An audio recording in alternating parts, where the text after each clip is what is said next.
See, there's no comfortable way to...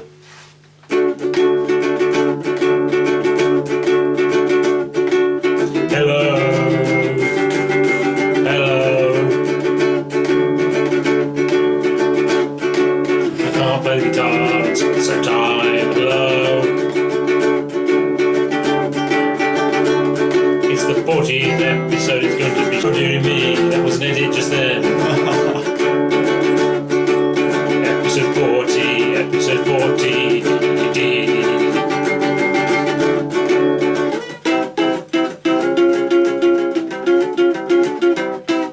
That's like episode 40. Imagine what we're going to do on episode 50.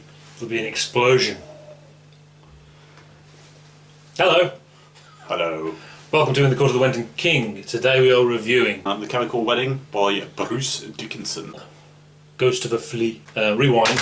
1995, I'm listening to the radio. It's Bruce Dickinson's radio show, and he does an interview with Tony Iommi, who is in the process of recording the Forbidden album by Black Sabbath, and he's talking about how this album's going to be different. It's not going to be like the kind of music that we want to make. He's going to try and make the music that people want to hear, which is possibly the worst thing you can possibly hear. And it's quite a funny interview. And Tony Iommi actually tried to fail to make a joke and said, "Yeah, we're trying reggae on this next album." And then after a bit, he said, "I'm only joking. I don't really mean not really reggae." So that's quite funny. Of course, Forbidden came out, and it's gone in history as the worst Sabbath album of all time. And thankfully not the last studio album, because it could have been. So that was quite funny. But of course Bruce was doing much the same thing, trying to make an album that everyone wanted to hear in Skunkworks. Because metal's dead, obviously. People need to change, because times have changed, and the rock and roll era is over with this new music that sounds the same. Obviously that was nonsense. It was only like 2 years later that metal came back. They didn't know that at the time, so Bruce set out to make what could well have been his last album. At that time you couldn't survive on that kind of success, because you were dependent on huge amounts of money for promotion, labels and whatever. So he didn't know metal would be back, but he made a decision, well, if you're going to do one more album, do a metal album. So he did, and it was very nice. I didn't see the live tour, I went to see a promotional acoustic tour, which was great. They played things like Tears of the Dragon, and they played Children of the Damned, which is a great song. And I can't remember what else they played. It may well have been new songs, but I can't remember. And I got to meet him, stand in the queue and shake his hand, and he signed a thing for me. Somewhere I've got a big poster that's signed of Edison. Maybe because it was a return to metal, because he got Adrian Smith, who'd left Maiden a few years before, because they were kind of a writing partnership.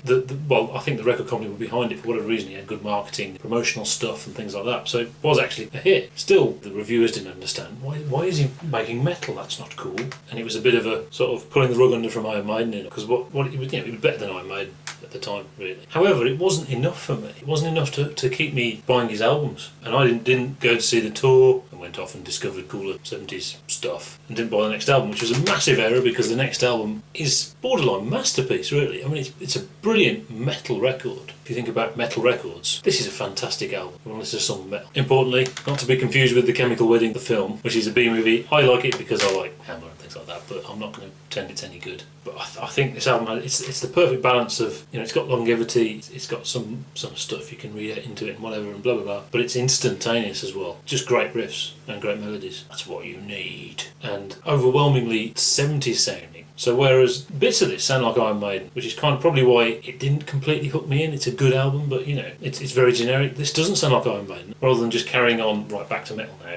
It goes back to what that's influenced by, in the way Number of the Beast was influenced by that stuff. So the first song is called King in Crimson. You get an idea where it's coming from. It's another album with lots of songs about things from Dark and Dusty books on it. It's apparently a lot heavier than his other solo stuff. I think I'm a bit desensitised to that kind of thing now. I was listening to some proggy metal French stuff earlier, and it's a lot heavier than this. And I think these days, we're used to heavy. We're used to heavy. This sounds quite tame in comparison. I think at the time it would have been quite heavy. Yeah, it's certainly heavier than the previous album. Yeah. And I think at the time I would have been into it, but obviously a lot of time's gone on since then, and it's not for me, man. It's nice to sort of look back at that kind of thing and sort of get into the way I was thinking back then, which it lets you do. It's a nice little window into past me. Bruce Dickinson, he's still irrepressible in that kind of stuff stuff that he goes for, that kind of the dark and dusty book stuff. Well, it's kind of back to that. That's what people expected from bloody Tattooed Millionaire and didn't get. It's only now we're back there to what people expect from him. And if that kind of thing gets you going, I mean, it doesn't fail to deliver. It's, pretty well themed lyrically and musically. As you say, it works on its own. I mean, if you're not into that kind of stuff, it works as a pretty heavy rock album, which is good. I've finally come to the decision about these solo albums. I think what it is, I don't actually like his lyrical style, and I think when I've said it before, he kind of yells into the microphone. It's just a bit of a pejorative, really. Cod operatic thing, isn't it? But there are aspects of his personality which comes through in his music, which I do find quite appealing, actually. And I think I probably will find time to listen to this album a little bit further, get into it a little bit more sometime in the future. I don't think there's actually anything particularly new on it. It is Bruce Dickinson going back to doing what Bruce Dickinson does. Unashamedly so. That's kind of the thing, isn't it? Yeah. It's that lack of innovation that makes the album work. Doing what he does best. Yeah, rather than trying other stuff. Yeah. What's it about? It's about stuff. It's about alchemy. He went into some dusty bookshop, as you said, found some book on alchemy with pictures and like Geiger and things like that in it. And a lot of it was Blake's paintings. Of course, William Blake, not to be confused with William Burroughs, because they're different people. They're not the same person. Then I thought they were the same person. But it's kind of about alchemy and about William Blake and bits of Crowley. But I think the theme isn't alchemy cool, magic. It's more about these people dedicated their lives to something which was completely futile and meaningless. That futility. And maybe that echoes his solo career. That he was banging his head on the wall and it wasn't going anywhere. You can definitely tell he pours his soul into it, and I think that comes across in his lyrical style. It is a literal outpouring of emotion into the song. So it probably does seem quite personal to him again. And obviously I think he likes Blake. Blake's used a lot in rock music and things like that, I suppose, isn't he? But because he had this sort of approach of kind of sort of tearing into his soul and tearing himself apart to get to the art inside. And I think whether Bruce is able to do that, whether he's a bit more contrived than that, that's kind of what he aspires to do, maybe. So that's a bit of inspiration there, maybe. Okay, track number 1. Track number 1 is called King in Crimson, which is the best song ever, obviously. The riff sounds an awful lot like a King Crimson track called Pictures of a City, or previously called A Man, A City. It isn't the same. I don't know whether maybe they did the riff and thought, it sounds a bit like that. Let's call it King in Crimson. Obviously, the song is about the monsters coming, which is ironic in trying to avoid songs about monsters, but it's about fear and about. I mean, a lot of King Crimson is the heaviness. It's kind of about sort of relentless forward motion. You can't stop it coming to get you. And it's kind of like that. But I love the way it is unashamedly 70s. It's definitely not 90s. In that riff, stuff. You wouldn't do that in the 90s. You'd never hear Alice in Chains do a riff like that. That would be uncool. In the 70s, it could almost be Deep Purple. So therefore good.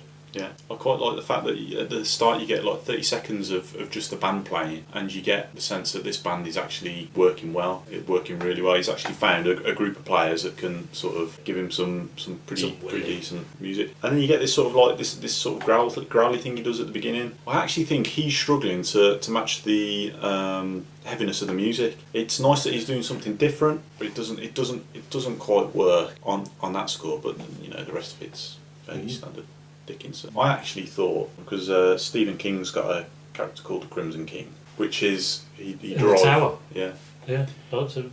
I think the Tower was contemporary of this, wasn't it? So it's probably coming from that. Track 2, The Chemical Wedding. Title track. It is just a great melody. It's big and epic and whatever. Suits his voice perfectly. I'm not entirely sure what a chemical wedding is. It's something written in like the 1500s or something to do with sort of spiritual weddings. Something, I think, and that's why the chemical bit was picked up by alchemists as wedded to the gold.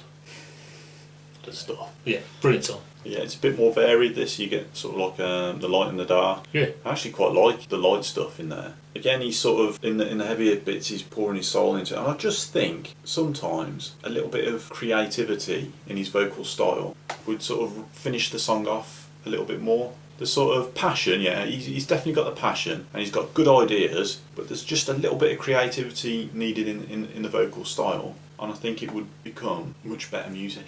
Track 3. The Tower. The Tower. The Tower is a tarot card, isn't it? Lovers in the Tower. Lovers is another tarot card. I actually googled what does it mean when it's the Lovers in the Tower. Nobody knows. Very typically Dickinson, melodic, catchy, and riffy and rocking as well. I actually think the title's terrible. It's not intriguing at all, really. The Tower.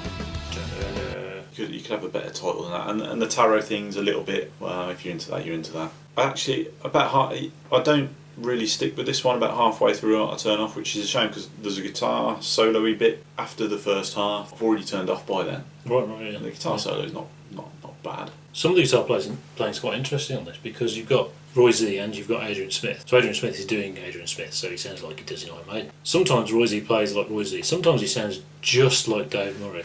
I think particularly on the first track actually, which is quite amusing. I think he's doing it deliberately. It's a deliberate homage to Dave Murray, so that's cool. Killing Floor. Heaviest song on the album maybe? It's quite heavy. What to using that title? I've heard the title before. It's nothing like that song. I remember going into a record shop and seeing the song titles and thinking, oh, he's done Killing Floor, that's right. Because it's something completely different. Satan! Metal stuff. They swept his floor or something like that. You really understand that. There's a baroque bit, well, pastiche baroque, it's not actually baroque music in there, which is quite interesting. Next song. Book of Thel. Book of Thel. I think this is the most successful mixture of sort of quiet bits and riff bits, which works fantastically well. The Book of Thel is a William Blake poem. So it's a poem called The Book of Thel. Well, I did spend hours looking up these obscure references, so I didn't bother. This is a bit of a standard distribution curve with a little bit of listening, and about a minute in, you realise that not a lot's happened, and you go, "Hang on, we're in epic territory here." But you're like, "Hang on, this is the middle of the album. You don't normally have an epic here. What's going on?"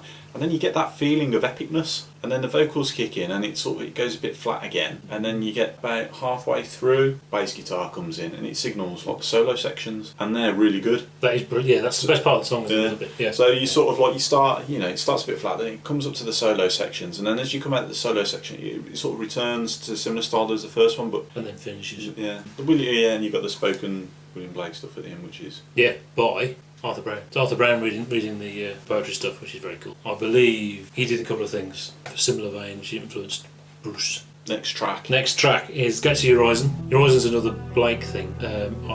He's some sort of deity character, I think. Maybe representing reason or something like that. I'm not quite sure. This is the slower track on the album. You can't have a ballad on this album. The slow, heavy track. Bit ploddy in it. It does plod. Yeah, it does plod. It's powerful stuff, but it does plod. Yeah. It should. I think after the Book of Thel, you should be able to get away with a softer song. But for some reason, it just doesn't chime, does it? Okay. Next song. Jerusalem. Obviously, that's written by Blake, but not the music. The famous hymn, obviously, ELP famously did a version, which I think is absolutely awful. Maybe I'm alone in that. I don't know, but it ruins brain salad surgery almost. I have to skip it. I think it's just terrible. I don't think it suits Greg Lake's voice, etc., etc. This, however, is brilliant because it sounds like Jethro Tull. It's a Tull-esque melody to some cool lyrics, which have extremely open-ended meaning. I think they just sound epic. England. I used to go to these sort of classical spectacular things at Christmas. Oh, they would play Jerusalem, and everyone would be waving their flags and that. And made it look like Milton Keynes. Let it rain. No, don't. It's a sort of. It builds over three parts, and it sort of starts quiet, then it gets. Yeah. Slightly low, and then we always end up in the same place with these songs. Oh yeah. Which is the sort of intro, middle section, back again to the. And although I get a little bit tired of Bruce Dickinson sort of thing, it feels like it drags its heels a little bit to get there. I'm looking for a bit of variety. When the variety comes, I'm not really into it, and that seems to be throughout the album. So you're finding the riffiness is the best bit. Yeah. Which is odd. I'm looking for something a little bit different. Yeah. And it comes along, and I'm not really into it. It's got more William Blake stuff at the end, hasn't it? Yes. Yeah. More poems by the Fireman. Oh yeah, a great version of this. Some sort of Ian Anderson Christmas gig thing with Bruce as guest, and he sung a couple of songs. He did Revelations without a microphone, which is really cool, and then he sung this as well. And obviously it's more acousticy. It probably suits the song more, actually. That's worth checking out. It shows off his voice a bit. Next track is Trumpets of Jericho. I once made a song called Trumpets of Generico, but this is nothing like that. I like what it's about. Trumpets of Jericho is some old story about the people of the town of Jericho. They were so triumphant, they went around blowing all their horns and playing the music around the town, and it knocked the walls down with their arrogance. But the idea of the song is that they do that and it doesn't work, because in real life that's nonsense. I kind of like that. That's cool, and it's quite a bit like Maiden, actually. Very typically metal. Melodic chorus, good. Yeah. It's more stuff. More songs. More Well, songs. it's another metal song, isn't it? Yeah. That's the thing. It's good metal. Yeah. It's alright. Next song is Machine Men. I think this is the flaw of the album. It's a bit meh, and it sounds of its time much more than the rest of it. I would have rather left it off. It's alright, but it's a B-side, really. And obviously its position on the album gives that away.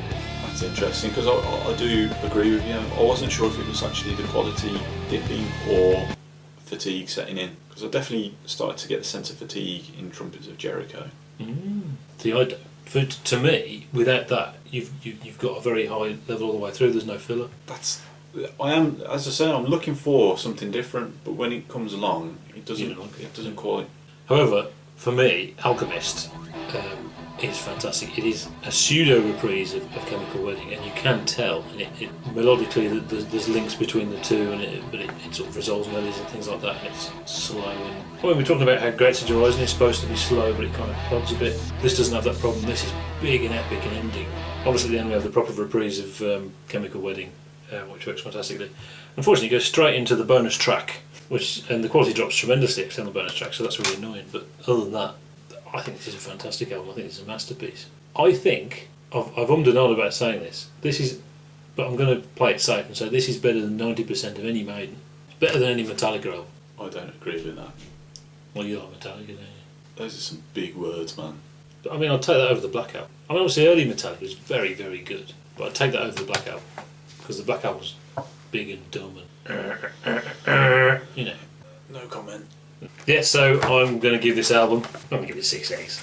It's a 5 egg album. And I know I gave Balls to Picasso 5, but that was a false 5. For me, this is a genuine 5 egg album. That's a heck of a... That's like a paella. I'm going to give this 4.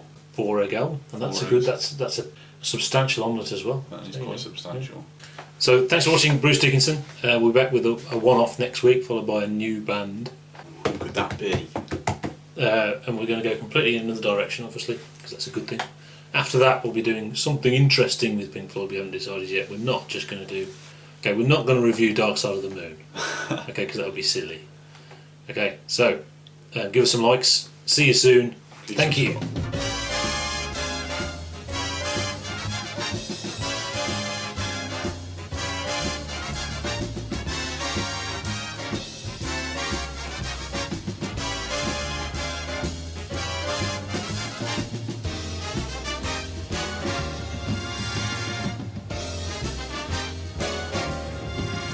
Be sure to tune in next week for another exciting story from the files of Police Squad.